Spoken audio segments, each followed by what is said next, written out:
we're going to get into possible assassination news. Assassination news, always fun, right? At least that's what the commercials say.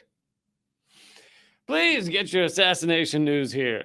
We're the best for all your favorite assassinations. A key witness in Benjamin Netanyahu's corruption trial.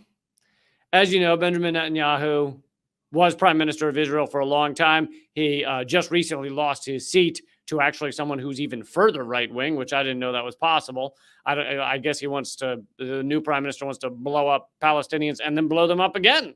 Wants to, you can't just kill them once. You got to kill them a couple times. I don't know, but apparently even more right-wing than Netanyahu.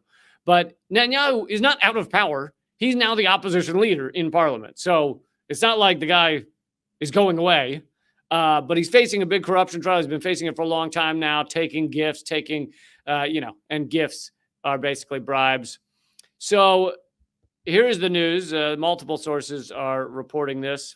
A Netanyahu key corruption witness has died in a Greece plane crash.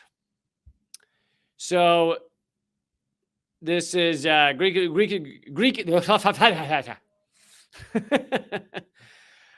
Sometimes the words don't come out as they're supposed to. Greek investigators on Tuesday began a probe into what caused the crash Monday night of a private jet carrying a prosecution witness in a corruption case against former Israeli Prime Minister Benjamin Netanyahu. First of all, folks, if you are testifying against one of the most powerful people in the world who has run a right-wing apartheid government for years, been willing to kill innocent civilians for years, worked with the United States and our U.S. empire to kill innocent civilians for years, don't get in a private jet, man. How many times do I have to tell you? Don't get in a private jet, okay? They're less likely. It's not impossible. They're less likely to blow you up in like a passenger jet because it's more hassle. It's harder to get to. It's got all those people in the way. It's more to deal with. Also, when a jet full of like 300 people is knocked down out of the sky, people tend to ask a lot more questions than when a jet filled with one fat rich guy goes out of the sky. Then far fewer questions involved in that one. So listen, if you've turned a witness against one of the most powerful, corrupt assholes in the world, don't do the private jet. Don't do a private helicopter. I'd say don't even go anywhere. Don't only just walk. Just wherever you can walk to, that's it. And also have about 7 armed gunmen with you at all times. But anyway, his name was Hayam Jaran, I guess, a former senior official at Israel's Ministry of Communication. So this isn't like an ice cream scoop, dude. This isn't like a kiosk vendor on the street. It was like Netanyahu would always take the extra penny out of the penny cup. I saw him take a solid 10 shekels out of my tip cup. This is a serious witness who used to be, at least in the government, senior official at Israel's Ministry of Communication, and his wife, both killed in this plane crash 2 kilometers from the Greek airport. Greece's Air Accident Investigation and Aviation Board, which in Greece, probably a little lax, started, just kidding. I don't actually know if it is or not, but I feel like the Greek people know how to relax. They have, long fiestas in the middle of the day, and they should. That's the right way to live life. I'm just saying, I feel like their Air Accident Investigation and Aviation Board, everyone there is probably wearing flip-flops. Some sort of thong sandal. I'm guessing. I don't know if that's stereotyping. I'm right. Just admit it.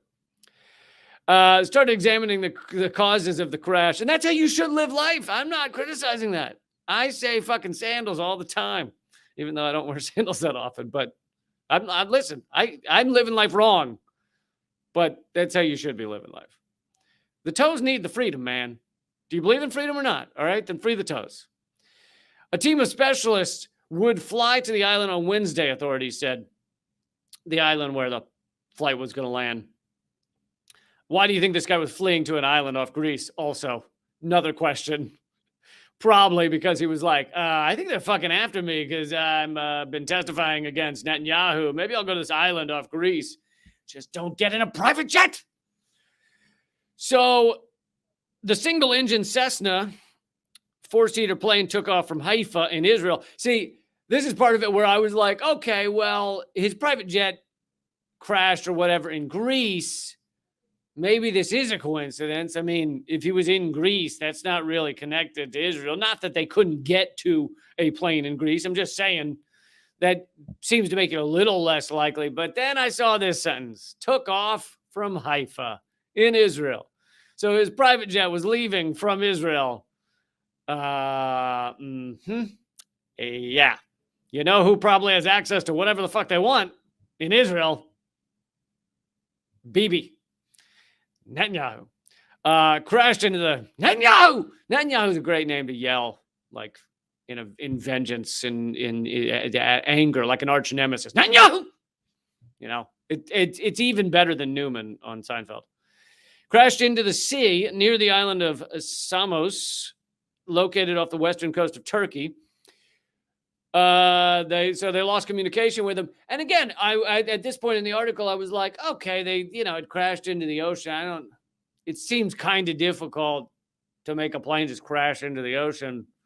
You'd have to do some serious, like, fucking adjustments of their steering or whatever, the flaps on their wings. It just seems like a big deal. And so I started thinking, maybe I'll suspend disbelief. Maybe this is some sort of accident. And then I, again, read the next sentence. Or not the next sentence. Oh, here it is. The one after that. Chairman of Greece's Air Accident Investigation and Safety Board, in flip-flops, said a fisherman who witnessed the crash said, quote, there was a large explosion followed by a small one. Meaning in the air. Obviously, if it was in the water, you wouldn't see or would barely see an explosion. So I believe he's talking about in the air, there was an explosion. A private jet. This is, first of all, in the few cases where there's been an explosion on a plane that was like related to their cargo or something that, was flammable and lit accidentally, those are generally flights that are doing a lot of cargo carrying, that are carrying all kinds of crazy shit. This is a private jet with 4 seats in it. And an explosion went off in the air. Sounds a little fishy. No pun intended. Now, I know they also say he's one of 300 witnesses, but we don't actually know, or I don't know at least, and maybe no one outside of that courtroom knows how significant he is. Maybe he was one of the most significant witnesses. The ex-prime minister is accused of accepting gifts from wealthy associates and courting positive coverage from a telecommunications company. Can you imagine here in the United States having to court positive coverage from a telecommunications company? Our politicians don't have to court that shit. They own the telecommunications company, or they are owned by the corporation that owns the telecommunications company. So, like, of course, Washington Post is going to give good coverage to whoever it is that's also owned by Amazon and Jeff Bezos and everything.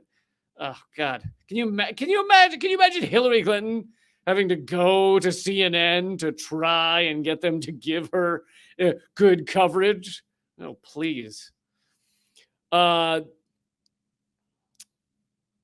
Netanyahu, who currently leads the opposition in Israel's parliament, has denied the accusations while mocking the length of the witness list prosecutors presented for the case. Well, he mocked the list because it's a long list, probably because he put forth a lot of corruption. And when you put forth a lot of corruption, there's a lot of people that kind of notice that and can come forward as witnesses. Anyway, this is something to watch. Although I imagine your mainstream media will not be digging deep on this one, but there is plenty of media that has covered it. You can Google the story and find it in things like Euronews and everything else. But I don't think you'll see extensive coverage on CNN. Maybe they'll do their little thing where they give it a 1 minute report so that they can say they covered it. But they're not interested in really getting into this, getting into how the ruling elite, the oligarchs of both Israel and America, have various ways of taking out their enemies. I think assassination is kind of rare in the sense like it attracts a lot of attention. So they rarely use assassination as much anymore unless push comes to shove, like in the Epstein situation. So assassination is used less often. It's kind of the final option nowadays because it does tend to attract a lot of attention. Epstein didn't kill himself is like a fucking hashtag, which I'm sure they didn't love that happened. But anyway, it doesn't mean they don't do it anymore. And but like I'm saying, they have other ways to usually sideline people like this. They, threats, they threaten their income. They use lawfare is probably the most common, which is warfare via law. And they're doing that right now against Steven Donziger, right? The attorney who won the $10 billion settlement against, or not settlement, but $10 billion, sorry, with a B. It's tough to even remember to say billion because it sounds so fucking insane. But it's a small price to pay. It's a small amount of money compared to the harm Chevron did to the fucking indigenous in Ecuador. Anyway, they owe $10 billion because Steven Donziger won that lawsuit against them in Ecuador. They've never paid a dime of it, but now they're using lawfare to sideline Donziger. So he's been under house arrest. Hopefully some of you saw my interview with him, under house arrest for 2 years now over bullshit charges because Chevron just wants to set an example of him. Same with Julian Assange. It's less messy for them to use lawfare than to use assassination. Not that assassination was not considered with some of these people, including Assange. We now know that there were plans to kill him in the Ecuadorian embassy. But they ultimately did not go through with that. All right, that's pretty much all I'm going to do for today. Check out Rad Indie Media. By the way, if you guys aren't into Rad Indie Media, if you don't check it, if you don't want to see all of this awesome content in one place, then we will get rid of it. So that's not a threat, but it might be a threat. I'm just saying, if you like it, if you support it, if you think it's cool, please share it with people. Let them know because it does take a lot of work. And if it doesn't look like a lot of people are into it, then we will stop doing the lots of work because it's exhausting and it's not a money maker or anything like that. All the donations here or on Rockfin go to those who are struggling out there. If you want to support my work, you can go to liberapay.com/LeeCamp. You can also do it. You can also support Rad Indie Media at radindiemedia.com. There's a donate button. But yeah, that's what I got. Check out my other podcast, Common Censored, and join Rockfin, ROKFIN.com/LeeCamp. That's where all my premium content is. Keep fighting.